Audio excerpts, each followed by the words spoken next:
हर साल की वही कहानी, दिल्ली की हवा और उसमें घुलता जहर। और हर साल हम सबके मन में एक ही सवाल उठता है, क्या इस बार कुछ बदलेगा? तो आज इसी सवाल का जवाब ढूंढते हैं और दिल्ली के प्रदूषण से लड़ने के एक बड़े ही अनोखे प्लान को समझने की कोशिश करते हैं। क्या हम वाकई में बारिश करा सकते हैं? चलिए सबसे पहले उस समस्या की बात करते हैं जिससे दिल्ली में रहने वाला हर इंसान अच्छी तरह वाकिफ है। ये है दिल्ली का दम घोटने वाला स्मॉग। अब ये कोई मौसम की बात नहीं रह गई है, ये तो हर साल की एक कड़वी और खतरनाक सच्चाई बन चुकी है। हालात इतने ज्यादा बिगड़ जाते हैं कि सांस लेना तक मुश्किल लगने लगता है। आंखों में जलन, गले में खराश और घर से बाहर निकलना तो जैसे एक जंग लड़ने जैसा हो जाता है।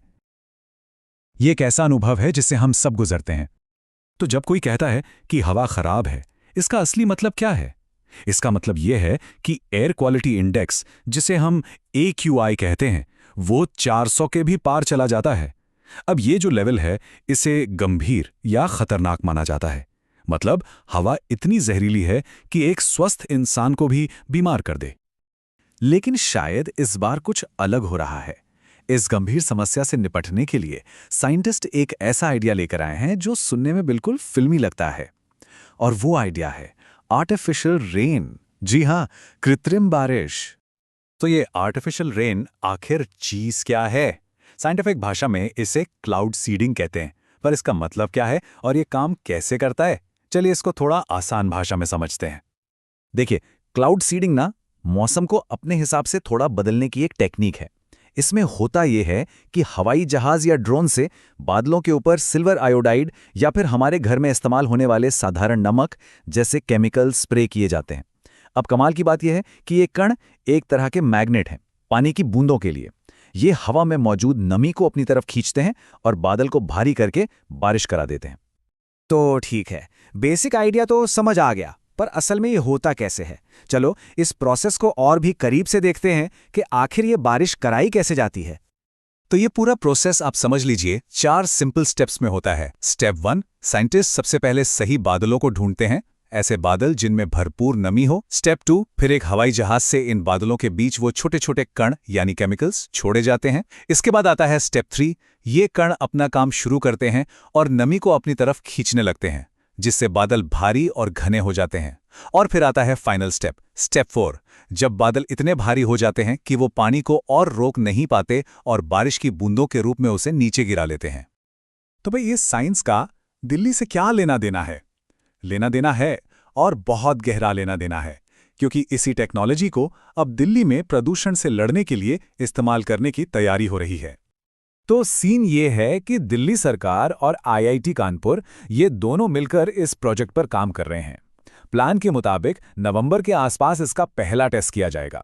और मकसद एकदम साफ है, आसमान में जमे प्रदूषण के कणों को बारिश से धोना और हवा को साफ करना, ताकि लोगों को राहत की सांस मिल सके। और ये कोई छोटा मोटा एक्सपेरिमेंट नहीं है। प्रदूषण से लड़ने के लिए ये भारत में अपनी तरह का पहला ऐसा प्रोजेक्ट होगा। अब ये आइडिया सुनने में तो बहुत ही शानदार लगता है ना? लेकिन सवाल ये है कि क्या ये इतना आसान है? देखिए, हर नई टेक्नोलॉजी की तरह इसके साथ भी कुछ उम्मीदें जुड़ी हैं, तो कुछ बड़ी चुनौतियां भी हैं। एक तरफ तो उम्मीदें हैं कि हवा साफ होगी, प्रदूषण का लेवल गिरेगा और शायद पानी की सप्लाई भी थोड़ी बेहतर हो जाए। लेकिन दूसरी तरफ चुनौतियां भी खड़ी हैं। पहली बात, सक्सेस की कोई गारंटी नहीं है। दूसरी, इसमें जो केमिकल्स इस्तेमाल होते हैं वो बहुत महंगे हैं। और सबसे बड़ी चुनौती, ये सब कुछ तभी हो सकता है जब मौसम साथ दे। अब जरा इन मुश्किलों को और करीब से देखते हैं। देखिए, केमिकल्स और फ्लाइट्स का खर्चा ही इतना ज्यादा है कि इसे बार बार करना बहुत मुश्किल हो सकता है। फिर ये टेक्नोलॉजी तभी काम करेगी जब आसमान में पहले से ही नमी वाले बादल मौजूद हों। बिना बादलों के ये नामुमकिन है। और सबसे जरूरी बात, हर बार कोशिश करने पर बारिश होगी ही ऐसा बिल्कुल जरूरी नहीं है। तो इन सब चुनौतियों के बावजूद सिर्फ अगर ये एक्सपेरिमेंट काम कर गया, तो क्या ये प्रदूषण से जूझ रहे हमारे जैसे शहरों के लिए एक नई सुबह की शुरुआत हो सकती है? इस पूरे आइडिया के पीछे की जो सोच है ना, वो इस एक लाइन में छिपी है। भले ही ये बारिश आर्टिफिशियल हो, पर इसका असर नेचुरल होगा। मतलब मकसद यही है कि टेक्नोलॉजी का इस्तेमाल करके प्रकृति के उस बैलेंस को वापस लाया जाए जो हमने खो दिया है। सोचकर देखिए, अगर दिल्ली ये कर पाया तो ये सिर्फ दिल्ली की जीत नहीं होगी, ये दुनिया भर के उन सभी शहरों के लिए एक मिसाल बन सकता है जो आज हमारी ही तरह प्रदूषण की समस्या से लड़ रहे हैं। तो आखिर में सवाल यही बचता है, क्या ये टेक्नोलॉजी सच में हमारे प्रदूषित शहरों की समस्या का जवाब हो सकती है? क्या साइंस हमें वो साफ हवा लौटा सकती है जिसे हमने कहीं खो दिया है? खैर, इसका जवाब तो आने वाला वक्त ही देगा।